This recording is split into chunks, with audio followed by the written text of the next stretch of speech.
going to start our last panel of the day, Breaking Bread, Essays from New England on Food, Hunger, and Food. No. I want to thank everybody for staying in this great weather we're having, and to our wonderful team of volunteers from the Salem Athenaeum, the Salem Public Library, and the everybody who's worked so hard to put the 14th Lit Fest together. We're pivoting a little bit today. We have one of our panelists who's made it down to Salem, and that is the editor of Breaking Bread, Debra Spark. Debra, I know that. Too much chatter in the background, but thank you. Debra Spark has published 5 novels, 1 book of short stories, 2 books of essays on fiction writing, and 2 anthologies. Her novel Discipline will be published in March. She teaches at Colby College and the MFA program for writers at Warren Wilson. Debra is going to make this a bit more of an intimate experience for everybody. So if you are remaining for the panel, the closer you get to the front, the more we would all appreciate that. That would be great. Come on. All right, Elaine, take it away. Thank you. So we're having a panel with the panel didn't show. I said, oh my goodness. Do you need me to use a microphone or can you hear me? Will you guys come up? You might want to use it just one or something. Does this work? Oh, does that work? It doesn't sound louder to me. I sound just as loud. It doesn't sound louder here. Yes. Louder? Or should I just talk like myself? Just talk. Okay. Yes. So I'm going to tell you what I was going to do, and then we're going to do something else. So this was supposed to be a panel about this anthology, which I'll tell you about in a second. And my panelists did not show. One had COVID, so that's okay. One just canceled 2 days ago. I was like, what? And then I don't know where the third person is. He was supposed to be here, so I hope he's okay. But I've been a professor for a long time, so if I can't pivot, then I'm doomed. So let me tell you a little about this book, and then I want you to be my panel. And I'm going to ask you some questions. So I will start with telling you about this book. Or actually, let me step back. I have a friend. My name is Debra. I have another friend named Deborah, and she runs a hunger nonprofit in Maine, in Castine. And if you've ever been to Castine, it's just a gorgeous, gorgeous Maine town. And I think at one point she was shocked. It looks like a pretty wealthy town if you go there, to learn how much hunger there was in her community. So she started a nonprofit called Blue Angel, and it was really to serve her community, Castine and the neighboring areas, and she was committed also to getting fresh food from the local farms, and baked goods to people in need. And she set up this nonprofit a few years ago. She had run it. She hates to fundraise. Who doesn't hate to fundraise? And she's a writer herself. She writes novels and memoirs. So she decided she would put together an anthology, and hopefully the proceeds from the anthology would go to the hunger nonprofit. She asked about 20 friends to write essays. I wrote an essay, and I may or may not read it too, depending on how things go here. And then she kind of sat on it for 2 years, actually. Her daughter was ill, she was ill, a lot of stuff was going on. Then we got together and she said, will you do this with me? And I had actually done an anthology when I was 23. And oddly, it was a bestseller. Nothing else I have done has ever been a bestseller, but it was a bestseller.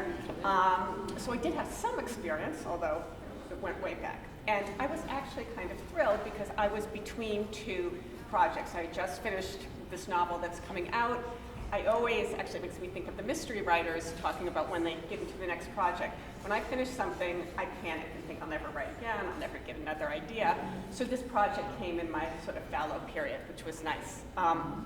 So what I did when I joined her, and it was also during COVID, I joined her and sort of expanded the number of people that were going to be in the anthology. It's actually 68 people now. And we had overlapping circles of writer friends, but not identical. And then I was also pretty committed to making it a much more diverse anthology and getting some of the refugee voices from Maine in there, Native American voices. If my panel had been here, one of the people, Reza Jalali, who's wonderful and is actually the president of the Immigrant Action Committee in Maine. He's from Iran, and another person is a Native American, and the third person is Greek.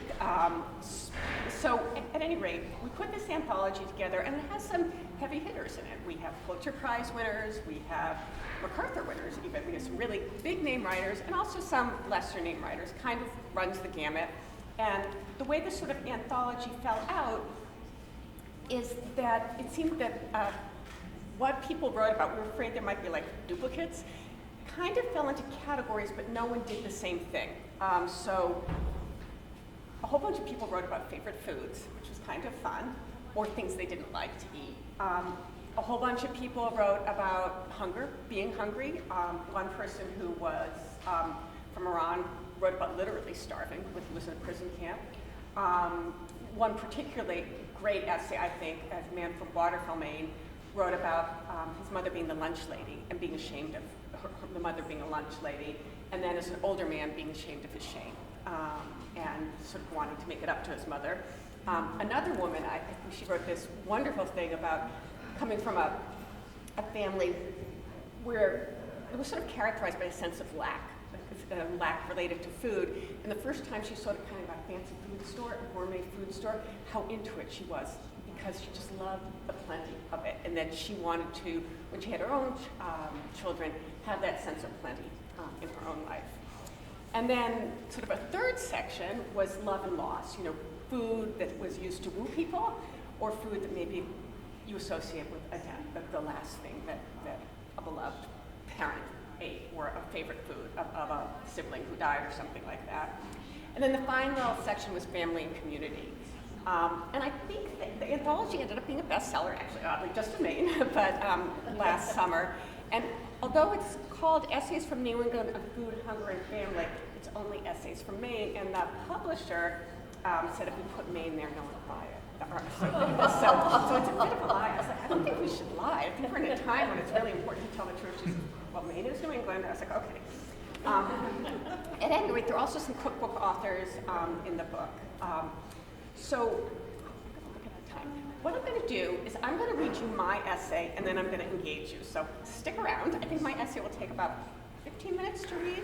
And I loved writing it, I have to say. It was really fun for me to write it. And it ended up in the Love and Lost section, which I think you will see why. And it is called Prize Inside. The good thing about Cracker Jacks was the prize. The bad thing, it was the worst tasting treat in the world. The disgusting over-sweetness of the stale popcorn, the way the caramel coating jammed itself between your molars, and the vaguely industrial taste of the peanut. You could like sugar, popcorn, and nuts and still be disappointed. Though there was another virtue beyond the prize, and that was the saying printed on the prize wrapper. Do any of you remember this? This is like older people. Once Susan, my best friend in junior high school, found a wrapper that said, "Beware of redheaded twins." I am a redheaded twin, before my hair was gray. My twin sister Laura thumbtacked the wrapper to the bulletin board in our bedroom. It was funny for us, of course, but objectively, why issue this caution? What was going on with the 1970s employee tasked with penning Cracker Jacks one row? Even if your parents wouldn't pony up for Cracker Jacks, if you were a child in the 1960s and 1970s, you were all about sugary breakfast cereals and the box prize. Only here, too, the food was rather disappointing. Who presented with real candy would opt for the marshmallow treat of Lucky Charms? Clearly, what the world needed was a genuinely tasty item in which a prize was contained, and that item, though it took till my own late-age motherhood to discover it, is the Kinder Egg. Any of you know what a Kinder Egg is? Yes. Does anyone not know what a Kinder Egg is? Oh, you all know it. See, I didn't know it. Okay. A foil-wrapped hollow chocolate, the Kinder Egg is thin-walled enough to hold an often hard-to-open, yolk-yellow plastic capsule in which a tiny toy, sometimes needing assembly, sometimes not, is encased. I first encountered the Kinder Egg in London, in a down-at-its-heel mini grocer's in Swiss Cottage. I was in the country to do research for a novel, thanks to a 2-week stay at an apartment that I won in a raffle. The only thing I've ever won, but it was great. I seem to have known what the treats were even before I bought them for my son, Aiden. Perhaps Susan Kenny, the worldly professor friend with whom I was sharing the apartment, filled me in. She had also advised me to load up the eggs their toys considered a choking hazard were banned in the States. From then on, the eggs accompanied my son through childhood. Not because I managed to get back to Europe, but because they suddenly became legal in the States. Intermittently, a fancy food store 4 miles from my home sold them. Every time Aiden and I went in, he demanded one. To my parenting discredit, I always gave in. What would have been a special treat in another family became a routine pleasure. He wants what he wants when he wants it, my husband and I joked about Aiden, both of us uneasy about discipline, unsure when to force things and when to let things go as he bumped into his teenage years. Eventually I figured out that the supply line for Kinder Eggs was not Rosemont, the store where I bought them, but an unusual place in Waldoboro, Maine called Morse's Sauerkraut. Any of you heard of this place? If you come to me, you have to go. Anyway, the same professor friend who roomed with me in London let me know about Morse's. Surprised I didn't know of it, though how would I know? It's not on the road to anywhere.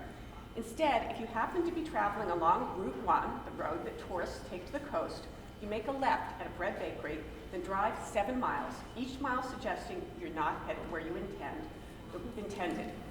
The road entirely rural and residential, mostly mobile homes, older cottages, and split levels.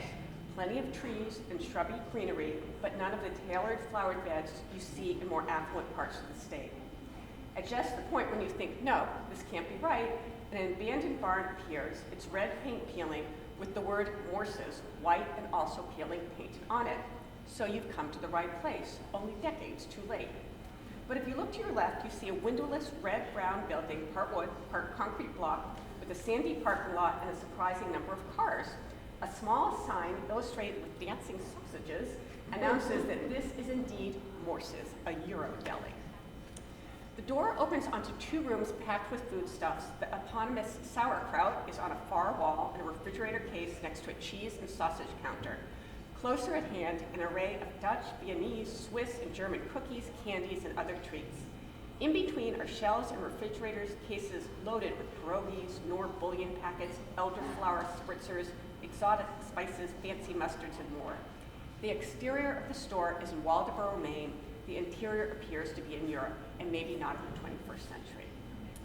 If Aiden and I had been focused on Kinder Eggs for years, Morse's proved that there were more things on heaven and earth than dreamt of in our imaginings. Oh, Mozart Kugel, I exclaimed on my first visit, immediately seeing a foil-wrapped bonbon with a picture of Mozart on the top. Anyone know this one? Oh, yes. So delicious. You know they're so good. Anyway, had my red-headed twin been visiting Morse's with me, she'd have understood both my fond feeling and desire to weep. The candy, a layer of pistachio marzipan wrapped around a smooth chocolate paste, the whole thing robed in chocolate, was first manufactured in Salzburg in 1890. Side note, I just found out about this candy that's made here in Salem, that's supposedly the oldest candy in the world. Do you guys know about this? I literally ate it 2 days ago. What's it called? Gibraltar. Yes. Yeah, I liked it. Kind of sweet, but anyway, I thought that was cool. Anyway, back to my essay. The sweet was a favorite of our younger sister Cynthia, who discovered them during a college semester studying abroad, happy months that ironically exposed her to the winds from Chernobyl, the result, a cancer that ended her life at 26. Or at least that is my unproven hypothesis. No one really knows how she ended up getting breast cancer at age 21. But candy is not supposed to make you cry. So in that first visit, I pushed further into Morse's to wander past chocolate babkas and boxes for making rosti. I leaned over to look at some bags piled in a basket and saw hop cheese. Hop cheese? You know about hop cheese? Good, I stumped you on one. They were a coffee-flavored, does anyone know hop cheese? Well, okay. They were a coffee-flavored sucking candy that I didn't even like, but associated with my paternal grandmother, who doled them out of her handbag, a purse that also always held half a banana. So disgusting. For potassium, she'd say, and offer it up if a child was feeling peaked during an endless museum visit. Once, at the hostess stand at a fancy restaurant, I had seen her open her pocketbook and dump the entire contents of a mint bowl into the interior. I didn't know that they, whoever they were, made hot cheese anymore. I didn't know, in truth, that the candies were available anywhere save from my grandmother's purse. It was as if she'd materialized right there in the store to give me a nudge and her regular entreaty, how crazy it made me during my teenage years of incessant dieting to have something more to eat. Fun fact, in 1792, when Baron Hendrik Hopp, having accidentally let his sugary, milky coffee evaporate on a heater, asked a confectioner to try to replace the caramelized result. Hopp's doctor had told him to stop drinking coffee, and now he had this alternative addiction. At Morse's, in pre-COVID days, small plastic containers with samples dotted the store, offering a tiny cube of cheese or a pretzel for dipping in hot sauce or an olive, sauerkraut being enough of a no-brainer that no forkfuls of the stuff were on offer. After all, the store had been selling it for long enough. Virgil Morse first offered the fermented bounty of his cabbage field to a Waldoboro store in 1910. He didn't have his own establishment, the Kraut House, till 1953, when Virgil Jr. built the curious building that still stands. He cast its concrete blocks out of the ground quite literally beneath his feet. I got in on the encourage someone else to eat action one day when I arranged to meet Rachel Isaacs, a rabbi I particularly admire at Morse's. She'd been in Maine for several years but never heard of the place, and I liked the idea of indoctrinating her. She's charming, outspoken, and a lot of fun, not to mention impressive. In 2014, at 31, she was named one of the country's most inspiring rabbis by The Forward. 2 years later, she went to the Obama White House to deliver the Hanukkah invocation, her partner Melanie, and their baby by her side. By the time we arranged a rendezvous, I'd come to understand Morse's as part of 18th century immigration patterns. The Germans who brought sauerkraut to America also brought settlers to inland Maine, though in truth, initially, I only know this from careful study of Morse's website. I came to Maine in 1995 to take a teaching job, and all those years since, the immigrants I'd most heard mentioned were French Canadians and Somalis. Also, if you stretch the definition of immigrants, downsizers, retirees, and other adults whose happy memories of childhood summers brought them back to Maine for long-term residence.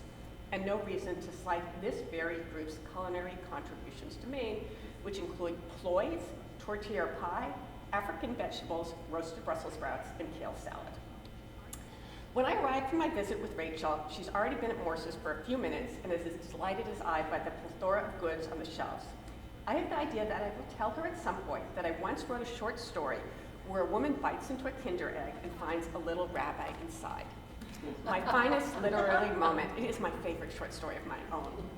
And my finest literary moment as I see it, and I'm not really joking.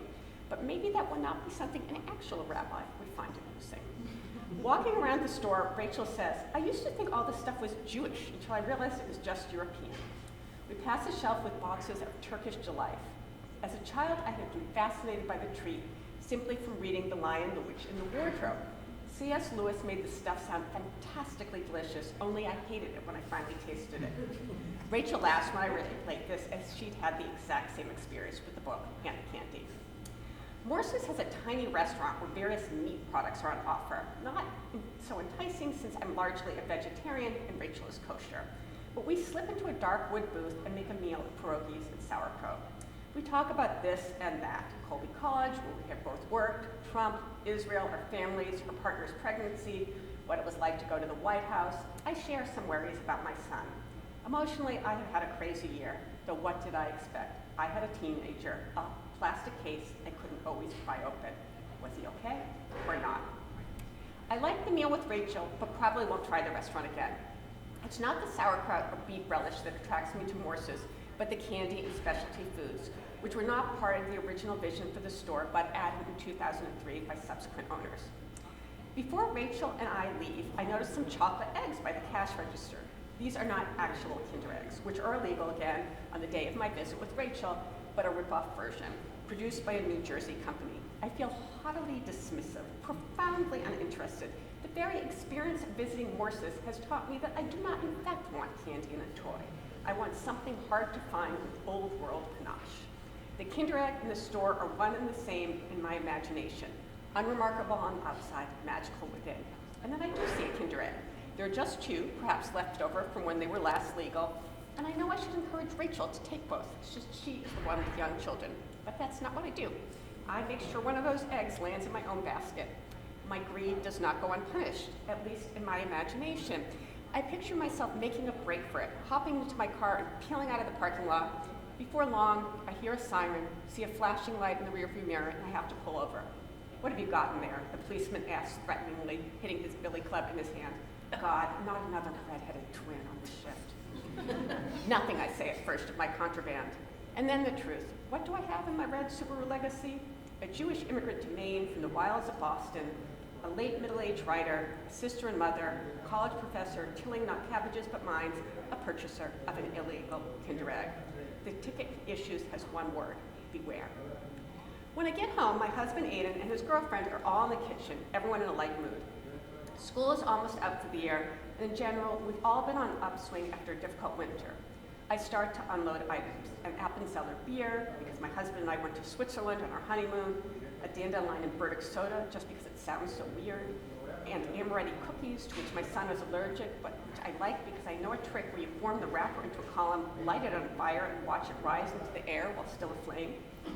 And then, does anyone know that trick? I should have brought some. Anyway, then I present Aiden, we're almost there, 3 more paragraphs. Then I present Aiden with the Kinder Egg. It's been years since he's had one, given the ban. He makes a woohoo, woohoo, woohoo war cry and takes a victory lap around the house, up the front staircase, through the upstairs bedroom, and down the back staircase, shouting all the while, a performance that is 98% camp and largely to show off for his girlfriend. And here it is, the real virtue of the Kinder Egg, how giving it provides its recipient pleasure. For a Jew, I have some surprisingly Calvinist tendencies. I've always been focused on good habits, responsibility, hard work. I showed up for the event. And delaying gratification. But against that, I have another inclination born of seeing lives cut short. Enjoy it now, buy the egg, go after the delicious prize of your child's happiness. So that's my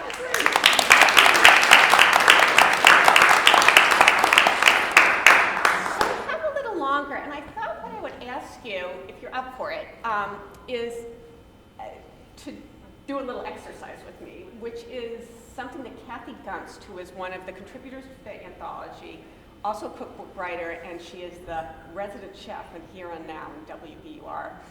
And we did a writing workshop together, and she asked everyone in the audience to think about an item in their childhood kitchen or a house either that you grew up in or a house that was important to you, that you remember and have strong feelings about and in some way represents the family you grew up in. So I was going to ask you to think about this for a few minutes, or look at your phone if you don't want to, and then maybe share what pops into your head. When she said it to me, something immediately came into my head. So I was curious what, Yeah, I have one which was cheese fish, which is essentially baked cod au gratin, which we had every Friday because Catholics, until Pope John reversed that, and reversed our fortunes because my family was in the codfish business. So I always have this conflicting feeling about, I would still make baked cod au gratin, but the year the Vatican overturned the must-eat fish on Friday was a horrendous year. Wow, like business went noticeably down. Oh, yeah. If you didn't have to eat fish anymore, like 95% of the Catholics, so much for that. That is Yeah. so interesting. I love cod, yeah. Oh, that's so interesting. That's really interesting. And your family was a big fisherman or did it have fishing? Fish processing, codfish processing, yeah. Anyone else? Share something? Yes, thank you. Well, I grew up in an extremely Protestant, you can relate to this, Suzanne, congregationalist, no frills family. There was no liquor, no card playing on Sunday, no movies on Sunday, the whole bit. I mean, at least when I was growing up, things kind of relaxed later. But my mother, even though she was a very good baker, she made a wonderful lazy daisy cake. It was a sponge cake with coconut, like a buttery base to it. It was really good. Anyway, she thought that it was exotic to flavor plain, diced up hamburger with salt and maybe a little pepper. And she thought that pizza was foreign. It was just so foreign. The same with spaghetti sauce. And now, I mean, who of us doesn't eat those things all the time? So it was a real. Do you remember when you first tasted spices then? Do you have a memory of like stronger spices? I think it's when I had pizza at the Topsfield Fair when I was about 8 years old. And now that I think of it, it's pretty awful, but again, oregano, and, spices. Yeah, that's wild. That's so So, interesting. And did they stay like that? Did they change as they aged, or? When they went out to eat, I'm sure that restaurants used spices occasionally, but my mother, it was like a dead spot. Yeah, it's so interesting. Anyway. Anyone else? Or even a favorite food of childhood? Yeah. So growing up, I got to eat lobster like every day because my dad was a marketing guy for duty free. So if anyone remembers the LaGuardia, he used to be able to get live lobsters. That was like his marketing baby. Wow. So for some odd reason, we would always get the lobsters without the claws. So I grew up eating lobster like every night, not realizing this was like kind of special. So I was, yeah. Do you like it or I not? loved it. Do you know this thing about, people say this and I'm not sure it's true about Maine prisons. Have you heard this? That they Yeah. used to have Yeah. lobster in Maine prisons. Yeah. And they call them bugs, right? Yeah, exactly. Like the bugs is. Why, and did they just lose their claws just because? They, for some reason, wouldn't sell them, so then my dad would get them. Oh, yeah. Logistically, I'm not really sure how that makes any sense as an adult, but as a kid, that's what I was always told. I'm not really sure how we got the lobsters, or they were just like paying him lobsters. I have no idea. I got to eat lobsters all the time, so and then like lobsters continue to be like a flow throughout my life. So Do you still eat it? Do you still like it? I can like crack a lobster in seconds. My father's allergic to lobster, and when my mom met my father, and who's going to be a doctor, Jewish, my grandmother's like beside herself. She couldn't believe it. And my father was allergic to lobster, but he ate it anyway, and then he had a reaction. She was like, it's a nice boy, but a little sickly. Did you have something? Yeah, actually, Diane prompted this one, talking about the Protestant mothers of New England, which I feel like Carrie might be knows really too. So my mother was very controlled, as the Protestant New England mothers were, and one of the things she controlled a lot was sugar. We were not allowed to eat a lot of sugar, and she bought. They still have them. Everybody knows the little Hershey syrup. They come in a can, and you take the little thing and you make the holes in them. And she bought it once, and I didn't know why. And it was in my house, in the pantry. And every single day when I came home from school, I would open the pantry and look at the Hershey syrup because it was not usually in my house. I didn't ask to eat it. It was like a little grail sitting on it. It was beautiful every single day. So one day I came home and I was in 3rd grade or 4th grade, and it was not there. And nobody had been home that day except my mother, because my sister and I had been at school, my dad had been at work, and I said, literally the first thing I said when I got home is, where is the Hershey syrup? And you know the phrase, I have a monkey on my back, like to refer to an addiction usually, and my mother said a chocolate monkey came today. And I had no idea what she was talking about, and finally she said, I drank the entire can. Oh my God, that's so funny. And she would confess that to you. She did. Probably like said something awful happened after. I don't know. Probably something awful did happen. And in the same way, one thing I like about your book is the adult perspective of these childhood memories. And only when I had children and they went to school and I ate half their Halloween candy out of stress and loneliness and all the things that we go through when our children are little, did I understand her and sort of return to the Did they chocolate get monkey. mad? Did they know you then? I was very careful. I would choose things I knew they didn't like, and they had different tastes, so I could eat like chocolate from one, gummy from the other. Yes. I have a friend, Joan Wickersham, who's a writer who lives in Cambridge, and when her son, and she had her son at like some really politically correct, crunchy granola school, so no sugar, and one of the little boys in the class traded his winter coat for a cookie, which I thought was hilarious. So I was like, oh, that's so cute. Yeah. It looked like, did you have something back there? Oh, yeah, when I was a kid, my mom made, and I don't eat them anymore, but she'll still make them for parties. She's from Texas, and so she'll make little smokies, which is Vienna sausages and barbecue sauce, and a crock pot for some amount of hours, and they're really good. I mean, I'm a vegetarian now, so I try. But they have a very, like the smell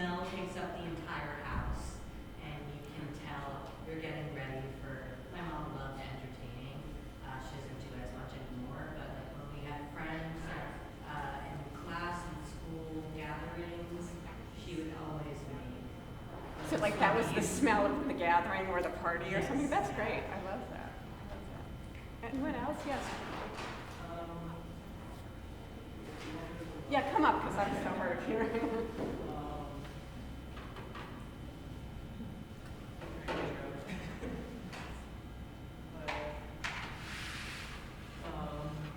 I think that sort of the one thing that immediately came to my mind was, obviously, you know, we're one of those like families that, you know, every Friday is sort of like, oh, we're gonna make pizza, we're gonna watch a movie, and so that's sort of been like a routine for my whole life. But I remember specifically that when I was younger, you know, my mom would pick me up from school, and we would drive home listening to Bob Marley songs, and then she would make like a pizza at home and put like black olives on it, which was like my favorite thing. And those memories have always just been like very vivid in my mind, both just because of like, oh, that was a really great moment in my life, and also sort of the melancholy of like, wow, I can literally never go back to that. Yeah. Yeah. So, but I mean, if anything, I think that it sort of makes me think about like, I guess the closeness that I have to my family, sort of how my perspective of the world has changed as I've gotten older, but also has weirdly given me like some determination to try and find that feeling again. Like if I ever sort of have a family of my own, I kind of have this feeling of like, I want to give them those feelings when they're younger, obviously, but I don't just want it to stop suddenly when they get older. Like I still want to try and like give them those moments of joy, like even when they're older.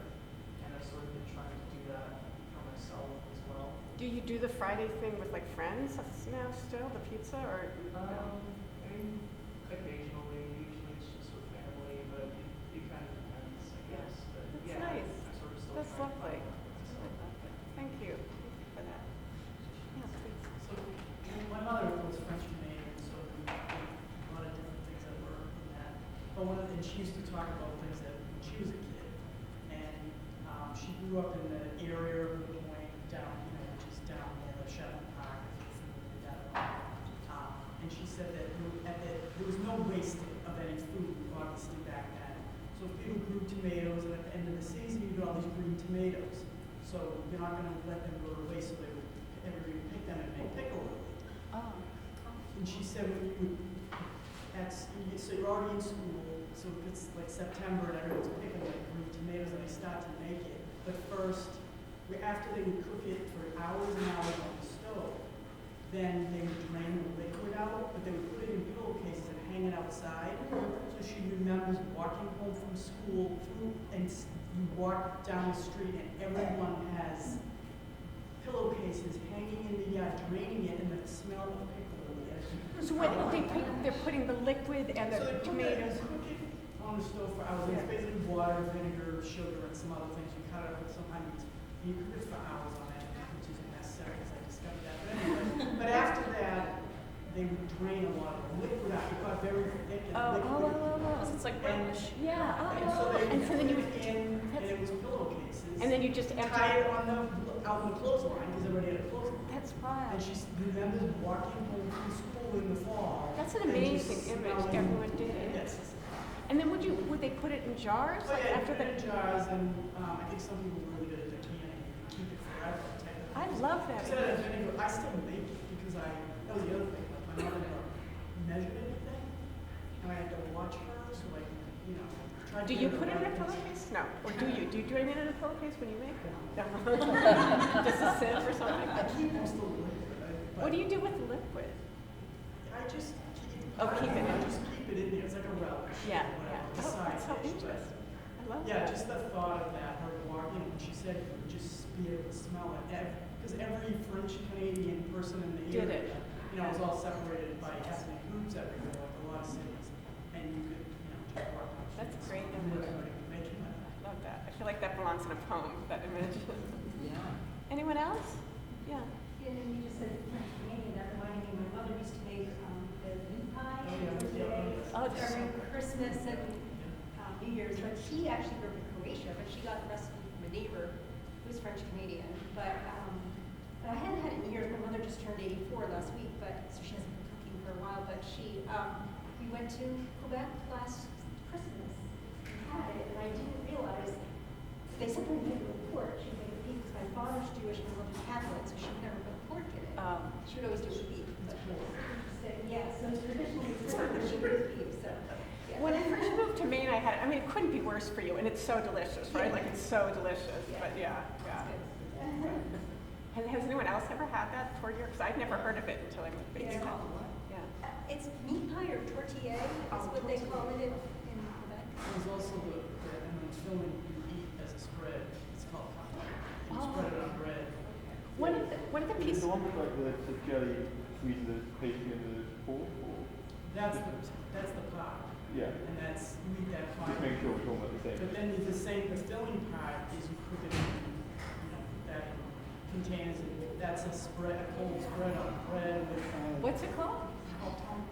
Say, spell it. Well, you see it it's spelled Creton. Oh, yes. But it depends where you came from and how to pronounce it. One of the essays in the book is Vanta's from a French Canadian about ploys. I might be mispronouncing it. And is that how you spell Ployes? You know what I'm talking about? Those buckwheat pancakes. It's a French Canadian thing. You don't know what? Does that ring a bell? Anyway, it's a really funny essay because he talks about like you have to make it this way, the way his mother made it, and it's just really charming essay. Well, that's the thing. Nobody makes it the same. It's almost like a contest. Yeah. Sorry. Go ahead. We It's have a little, like it's 5 a more little minutes. bit, Yeah. but you've got me now thinking about Yorkshire pudding.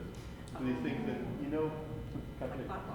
Yeah, so my grandmother could not make them. She could make, they tasted like Yorkshire pudding, but they didn't dry, they were completely flat. And so you just remind me of the story my father tells sometimes of a date he was on with my mother. This was before I was born, before they married. And so Yorkshire pudding came out. He had no idea. Got me thinking about how if you grow up with a mistake, it's not a mistake to you, it's just the way it is. Yeah. It's interesting. Anyone else or any just questions about the book or the project? Well, yes, go ahead. What was you might have said this before, the reasoning for this whole, how did they get to the point of writing about things and then just talking about In the book? hunger? Yeah. Yeah, so the original editor, she gave people the prompt of, let me go back. She had said, one of the things I thought she had said, which I found was interesting, she felt that people who'd grown up really poor did not have good food memories. And I thought, really? Because I think of everyone, even if you've grown up poor, has good food memories. So, and I don't think that's entirely borne out. Like one of the women who was going to be here, she grew up as super poor, and she wrote about, a food memory. But her sense was that these people did not have good food memories, and she was asking people initially to share their food memories. And then when I came on board, I was just like, well, you just write an essay about food, anything you want. We didn't want anyone, to feel too cramped. And some of the most of the essays we took, occasionally we had to say no. Most of the people said yes. Stephen King said no. Most of the people were good.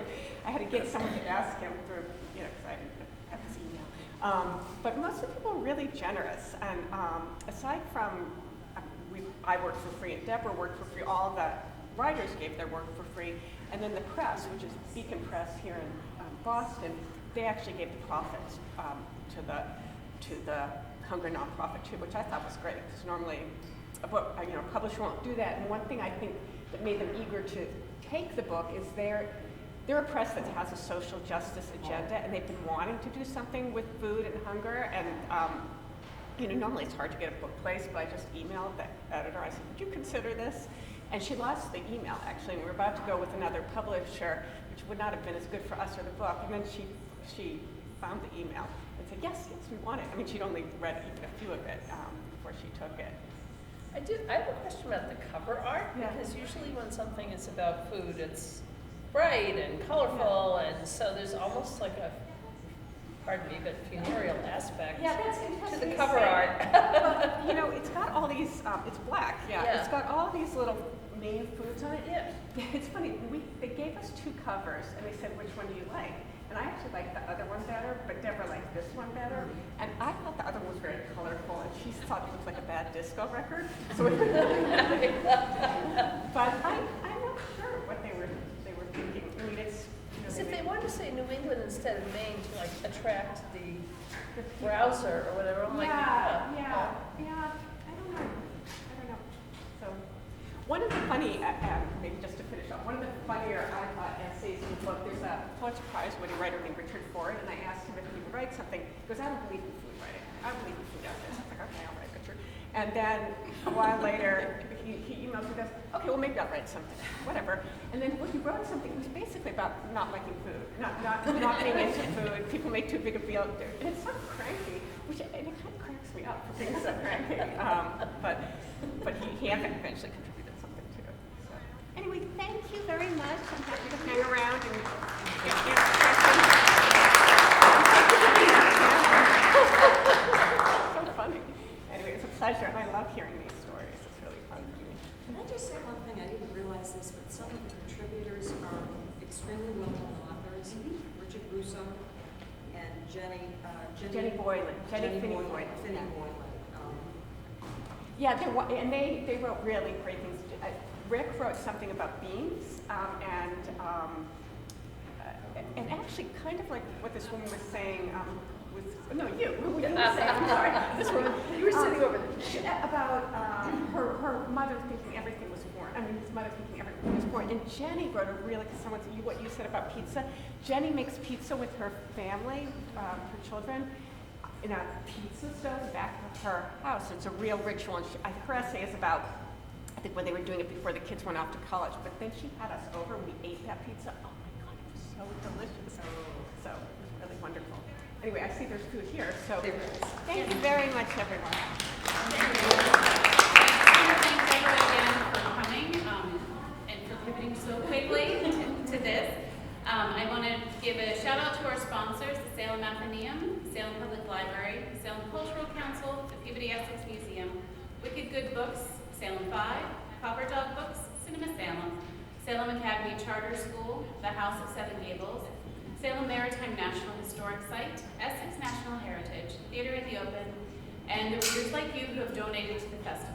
And thank you all for sticking around for the last panel. I know the weather wasn't cooperative and maybe you just stayed to dry out, and that's okay too. But I welcome you all, since you are here, to join us for some food and drink with everyone who's still here. Round out our